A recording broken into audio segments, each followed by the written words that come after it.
Que si on ne vote pas beaucoup aux européennes, la République en marche risque d'être en tête, ou le Front National. Donc il faut vraiment mobiliser autour de nous, parce qu'ici il y a quand même beaucoup de sympathisants. Il va falloir mobiliser nos forces, convaincre. Tous les repas de famille, tant pis, on voit que face aux urgences sociales et écologiques qui sont devant nous, à l'urgence démocratique, puisque c'est un sujet important aussi, on a une échéance qui est le 26 mai, qui est l'élection.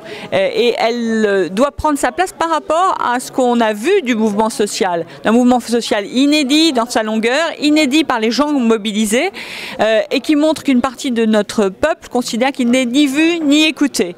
Et qu'il subit les conséquences d'une politique avec des budgets d'austérité qui coupent les services publics. Vous savez que la demande de services publics a été une des demandes les plus fortes.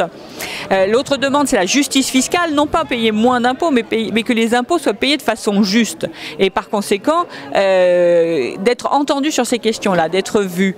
Et le président de la République, dans sa façon de gérer la crise sociale, ne donne aucun débouché politique, essaye depuis des mois une méthode assez connue qui est le pourrissement ou la violence. Et ces deux méthodes sont terrifiantes et en même temps elles ne réussissent pas, elles ne marchent pas, puisque le résultat n'est pas celui qu'ils croient. Les gens persistent, ils sont obstinés sur leurs revendications, qui sont en plus, à mes yeux, des revendications justes, que ce soit les deux que je prenais, la justice fiscale ou le développement des services publics dans les territoires abandonnés. Je pense qu'ils ont raison.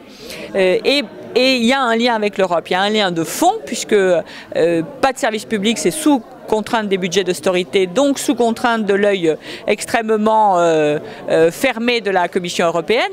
Et il y a un lien aussi de rapport de force. C'est-à-dire que si Emmanuel Macron sort vainqueur de façon optique de cette élection, le travail des Gilets jaunes sera mis par terre et lui, il va se relancer.